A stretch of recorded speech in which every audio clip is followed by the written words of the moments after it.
A influenciadora Isabela Ladera, com milhões de seguidores, processou o cantor Belay, acusando-o de vazar a fita de sexo dos dois. Vamos analisar o processo, as provas e argumentos junto com um advogado especializado nesse tipo de caso. Bem-vindo ao Sidebar da Law and Crime, com Jesse Weber. Temos uma nova batalha judicial de celebridades que acabou de começar.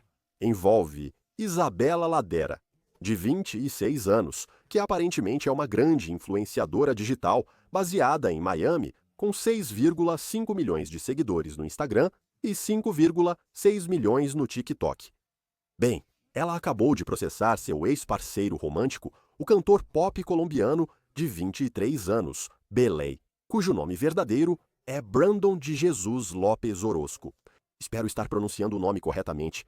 Peço desculpas se não estiver, agora porque ela está processando.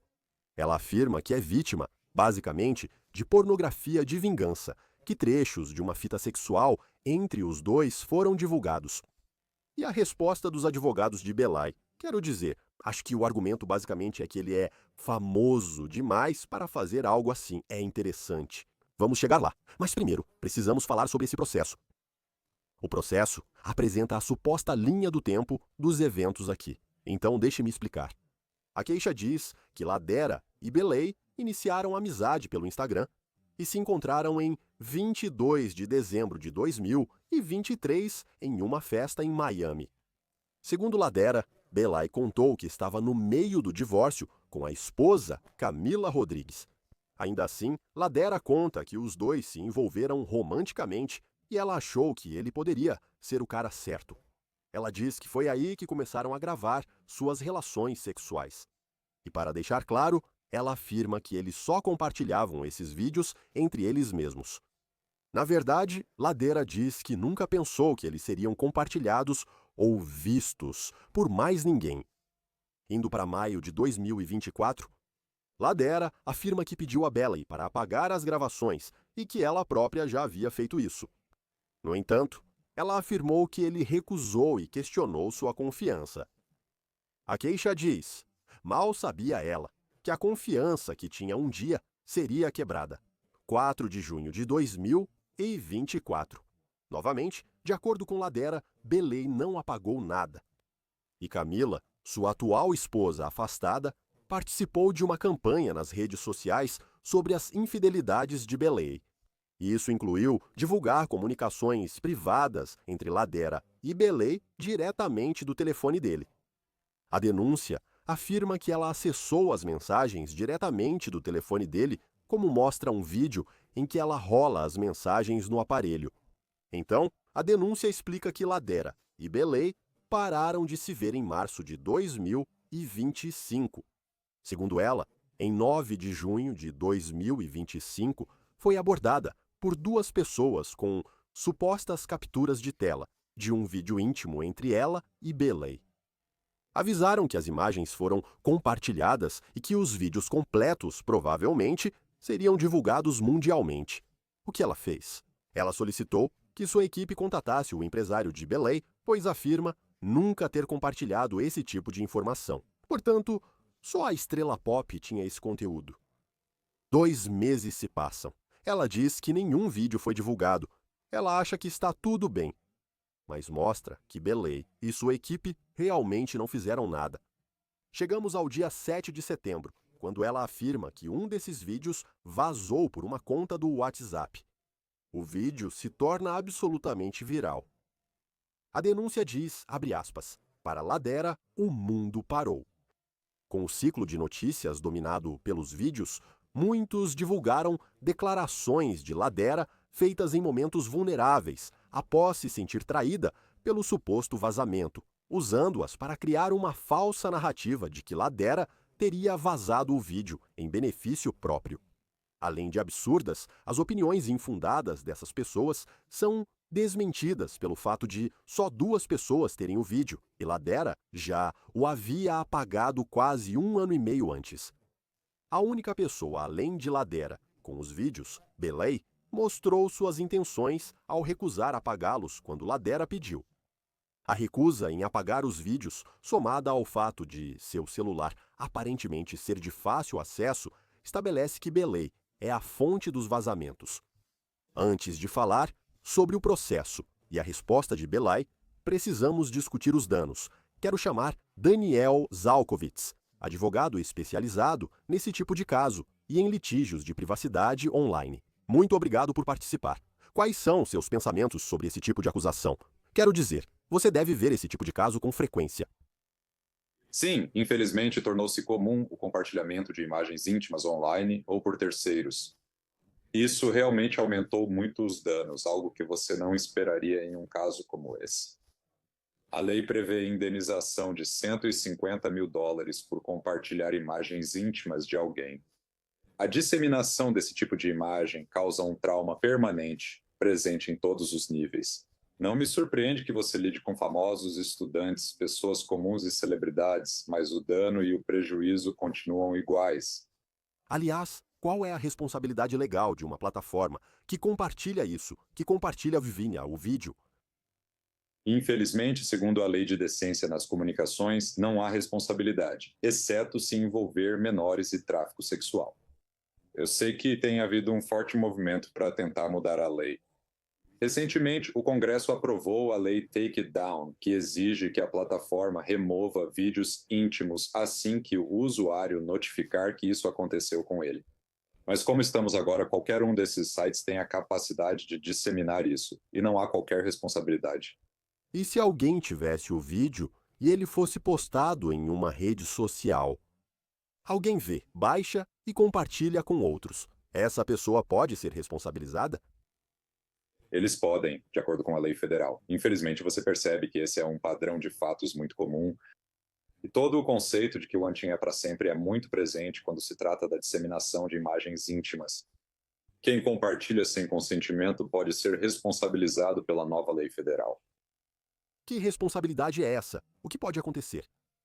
A responsabilidade é só civil, com indenização de US$ 150 mil e medidas de reparação. Além disso, a pessoa será exposta por compartilhar imagens de outra pessoa sem consentimento. Mas isso é, sabe, muito apropriado, né?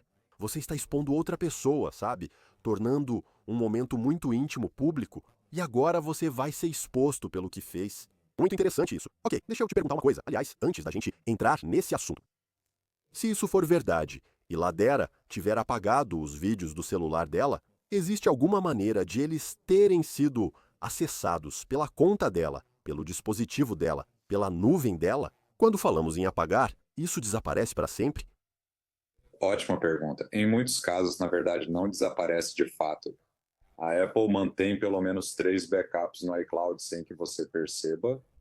Então, embora ele possa ter apagado do telefone dela, se alguém tivesse acesso à conta Apple dela, conseguiria pegar os backups e, presumivelmente, também obter cópias dos vídeos.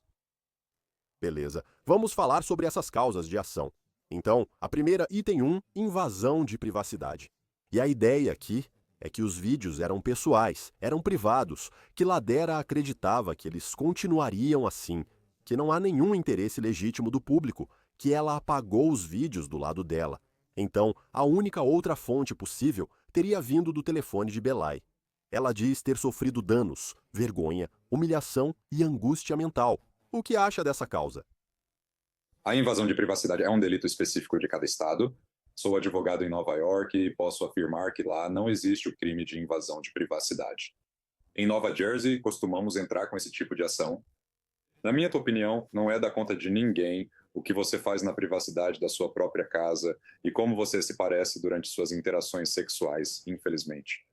Então, certamente é uma invasão de privacidade. Isso é algo que não foi feito para o público em geral ver. Você e eu não temos interesse ou desejo de ver isso e também não deveríamos ter o direito de ver. Então, certamente há uma grande invasão de privacidade nessa situação. Agora, do ponto de vista humano, se isso for divulgado, eu poderia dizer para você: eu vejo o dano, eu entendo. Isso é devastador. Do ponto de vista legal, como você prova o dano? É assim: se isso for divulgado, nem precisa provar o dano, já está claro. Não precisa mostrar isso. Me explique como provar o dano nesses casos. Nesses casos, geralmente é preciso contratar um perito para avaliar o dano psicológico. Na verdade, usamos dois peritos. Um é especialista nesse tipo de dano que ocorre por causa da permanência da internet. Depois que alguém vê um desses vídeos, é quase impossível ser apagado. Você terá um psiquiatra envolvido e, normalmente, as vítimas desse tipo de dano enfrentam transtorno de ansiedade generalizada, transtorno de estresse pós-traumático e, geralmente, recebem esses diagnósticos. Então, esse é o processo que você precisa colocar em prática. Quando falamos da emenda de 2022, a Lei de Violência contra a Mulher, presume-se dano mínimo de US$ 150 mil, mais danos punitivos e honorários advocatícios. A lei reconhece que sempre existirá dano ao divulgar imagens íntimas, independentemente de qualquer fator. Ladera precisa ir ao banco das testemunhas para provar isso? Isso exige que ela vá ao banco das testemunhas e diga: isso foi devastador. Eu vi isso sendo compartilhado. Eu vi pessoas comentando sobre isso. Minha vida nunca mais foi a mesma. Isso é o que eu sofri. Eu sinto que, do ponto de vista legal, do ponto de vista de um processo, quase exigiria que ela subisse ao banco das testemunhas para explicar o que aconteceu com ela, certo? Sim, é uma ação civil, então ela precisará falar várias vezes. A primeira vai ser como parte do depoimento dela, onde ela vai ter que responder perguntas do advogado da parte contrária, porque isso envolve questões de saúde mental, porque envolve sofrimento emocional. Ela acaba tornando a saúde mental parte do problema. Então, você vai ter a possibilidade de acessar os registros psicológicos dela, vai poder conversar com os médicos que a atenderam. Além disso, ela vai precisar testemunhar e contar ao tribunal e ao júri, presumivelmente, o que realmente aconteceu com ela e qual é a extensão dos seus danos. Vamos abordar a segunda acusação, assédio sexual online. Agora, isso cita um estatuto específico da Flórida, que diz que uma pessoa retratada em uma imagem sexualmente explícita, tirada com o consentimento da pessoa, pode manter uma expectativa razoável de que a imagem permanecerá privada, mesmo após compartilhá-la com outra pessoa. E eles escrevem que publicar essas imagens sem o consentimento da pessoa causa danos psicológicos significativos, que esses vídeos eram sexuais, revelam conduta privada, são explícitos, e a alegação é que Belay publicou intencionalmente esse conteúdo no WhatsApp ou os disseminou para outra pessoa. E essa seção, aliás, eu realmente olhei, cria responsabilidade criminal, um delito menor, mas também permite que alguém busque indenização em um processo judicial. Aqui, há pedidos de reparação, indenização e honorários advocatícios. Estatuto sobre assédio cibernético. O que acha, Daniel?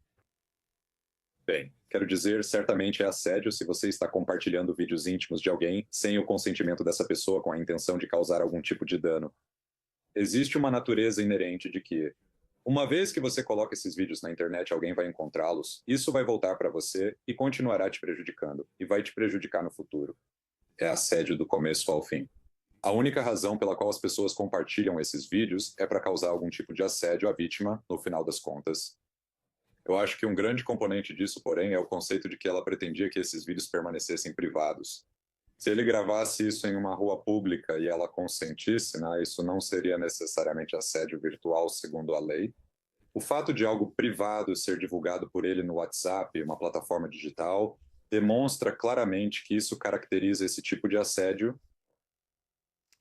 Terceira acusação: causar sofrimento emocional intencionalmente. Uma alegação geralmente muito ampla, mas aqui o que estão dizendo é que ou ele divulgou os vídeos intencionalmente ou agiu com tamanho descaso pela privacidade de Ladera que alguém teve acesso a esse conteúdo e o publicou.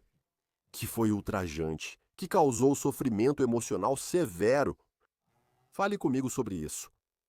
Indução intencional de sofrimento emocional ou reivindicações de aflição intencional de sofrimento emocional são geralmente um recurso geral.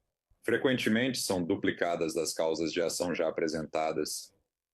O conceito por trás da aflição intencional de sofrimento emocional é que a pessoa está compartilhando esses vídeos para causar dano e sofrimento emocional. E eles sabem que isso vai ter essa consequência.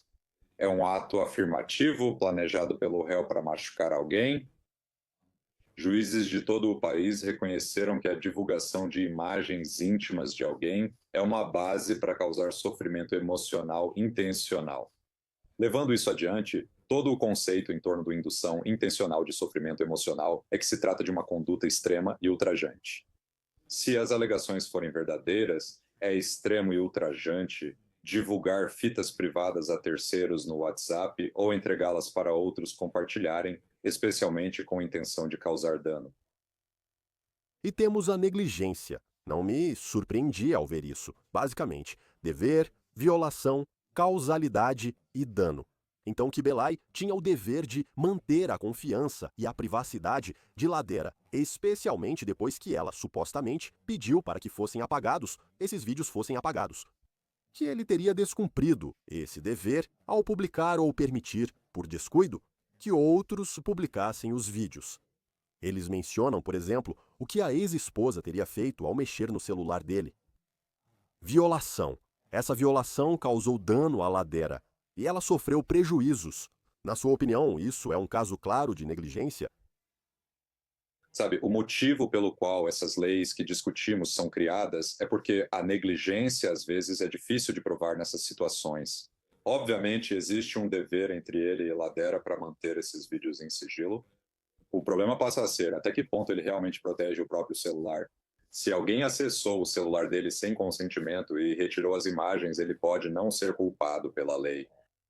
No entanto, tudo o que acabamos de discutir, onde você falou sobre causar danos, a expectativa razoável de que ele não compartilharia essas imagens, esses são motivos verdadeiros e corretos para uma ação judicial e elementos que eu acredito que deveriam ser considerados em um caso como esse.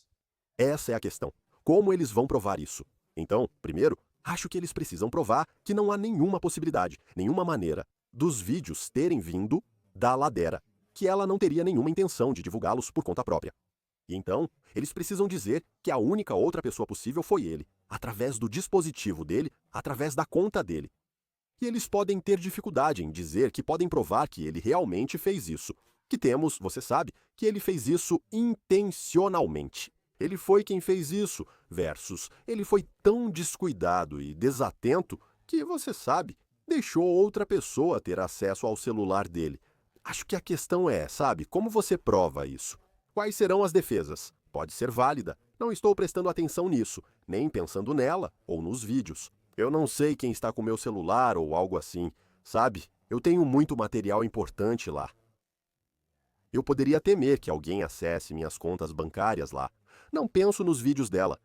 Mas, ao mesmo tempo, isso mostra que os vídeos foram divulgados e ela está apontando o dedo para ele como sendo a única fonte. Me diga novamente quais provas comprovam isso e quais possíveis defesas. Sim, nesses casos envolvendo WhatsApp e internet, é necessária uma boa investigação cibernética para identificar o responsável. O WhatsApp pertence à Meta. O primeiro passo que eu tomaria em um caso como esse seria imediatamente enviar uma intimação para a Meta para obter qualquer informação relacionada ao número de telefone. A Meta vai nos fornecer endereços IP. Eles vão te dar informações da conta.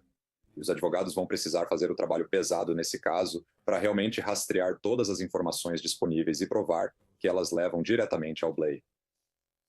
Depois disso, vira quase obrigação dele dizer que não foi ele, mas outra pessoa usou seu celular. Então, é uma questão pura de credibilidade. E claramente, numa situação como essa, eu não acharia crível pensar que alguém teve acesso ao celular dele. Era preciso passar por uma senha no iPhone e depois acessar mensagens criptografadas do WhatsApp para compartilhar. Acredito que, se você mostrar provas físicas ligando a ele, é provável que tenha sido ele quem divulgou e compartilhou o vídeo. Qual o valor da indenização? No processo vi um mínimo de $50.000, correto? Posso estar enganado, mas o que você considera como indenização? Sim, então esses casos ou envolvem muito dinheiro ou chegam a US$ 150.000. Ela foi prejudicada, ela foi lesada. Você está falando sobre danos punitivos porque isso foi feito para prejudicá-la e causar algum tipo de dano a ela. Haverão honorários advocatícios. Suponha que ela receba só o mínimo, US$ 150.000. Acredito que os honorários advocatícios serão bem mais altos. E, na verdade, vai haver algum tipo de elemento punitivo aqui, porque não tenho dúvida de que, se ele compartilhou esses vídeos, ele fez isso com a intenção de causar dano a ela. Ela também buscaria danos punitivos O veredito médio em um caso como esse é de cerca de 2 a 3 milhões de dólares, eu diria, em Nova York. Não estou tão familiarizado com a Flórida, mas estamos falando de potencialmente milhões de dólares em indenizações. E aliás, eu sabia que não estava louco, porque olhei o parágrafo de abertura e eles disseram que esta é uma ação por danos, que excede em muito os limites mínimos jurisdicionais deste tribunal de 50 mil dólares. Então, é assim que esse tribunal diz. Não, é interessante porque os advogados deste caso optaram por processar só com base nos estatutos da Flórida, sem incluir o federal. Presumo que, ao alterarem a queixa, incluirão o Estatuto Federal, cujo ponto forte é se basear no consentimento.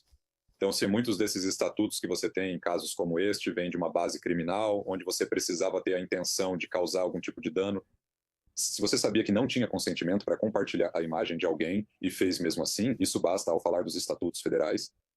E é isso que torna tudo tão diferente. É por isso que é tão importante incluir esse estatuto em todos esses casos. Por que não seguiram logo o caminho federal, em vez de esperar? Talvez tenham agido com pressa ao abrir esse processo. Talvez porque achassem as leis da Flórida muito poderosas e favoráveis para eles. Também é possível que, por terem apresentado isso, o Tribunal Estadual não quisesse necessariamente incluir nenhuma causa de ação federal. Interessante. Deixa eu perguntar sobre isso. Não sei se é defesa, mas é uma declaração interessante dos advogados do Belay. Citação. Sua carreira artística e prestígio internacional eliminam qualquer necessidade ou interesse nesses eventos. Foi mais uma declaração nas redes sociais. Acho que podem ter apagado isso também, mas diz: rejeitamos totalmente a circulação nas redes de um vídeo íntimo que viola a privacidade e dignidade das pessoas envolvidas. É uma declaração interessante. Ele certamente não seria o primeiro indivíduo com algum status de celebridade a divulgar imagens íntimas sem o consentimento de uma pessoa. Isso não é um delito básico fingido. Acredito que Antonio Brown publicou fotos da ex na internet, violando a lei. Isso aconteceu com Rob Kardashian anos atrás. Essa divulgação de imagens não tem nada a ver com o fato de você ser famoso ou não. Ser famoso não te dá direito de ferir os sentimentos dos outros. A todo momento vemos fofocas de celebridades sobre vingança entre lados.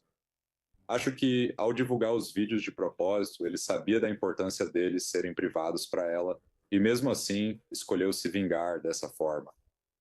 Quero também encerrar isso lendo uma declaração que ela publicou no X. Está em espanhol. Traduzimos o melhor possível, então peço paciência enquanto leio. Estou profundamente devastado. Um momento íntimo e privado foi vazado sem o meu consentimento, em um ato que representa uma das traições mais cruéis que já experimentei. Só 2 pessoas tinham esse vídeo, eu e outra pessoa. Alguém que mentiu para mim desde o início viu as consequências dolorosas que enfrento por causa dela e nunca fez nada para me proteger. Hoje, ao perceber minha estabilidade e reconstrução, essa pessoa resolveu me expor da pior forma.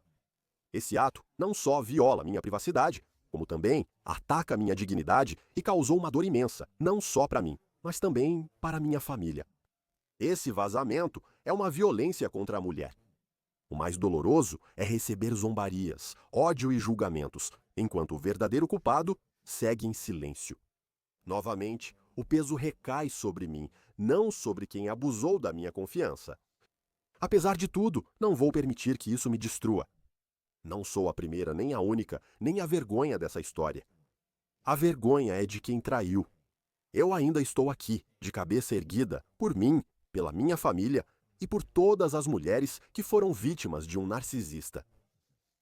Estou tomando medidas legais, recebendo orientação jurídica e seguirei pelos canais certos. Não vou me esconder. Tenho compromissos profissionais e pessoais que exigem minha presença digital e continuarei cumprindo-os. Meu valor não é definido por um vídeo, nem pela crueldade dos outros. Minha história não termina aqui. Daniel, o que achou dessa resposta?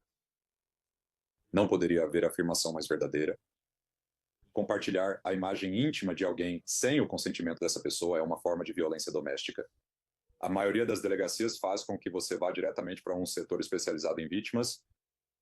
Eu realmente espero que ela consiga o que está procurando no final e que ele tenha que sofrer pelo que fez com ela.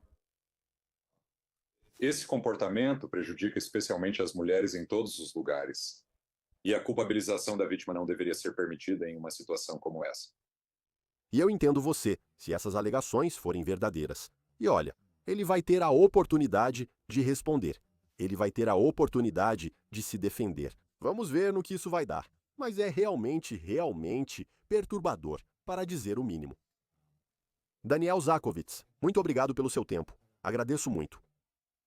Obrigado, eu também agradeço. E isso é tudo o que temos para vocês agora aqui no Sidebar, pessoal. Muito obrigado por nos acompanharem. E como sempre, inscreva-se no YouTube, Apple Podcasts, Spotify ou onde ouvir podcasts. Me siga no Instagram ou X. Jesse Weber, até a próxima.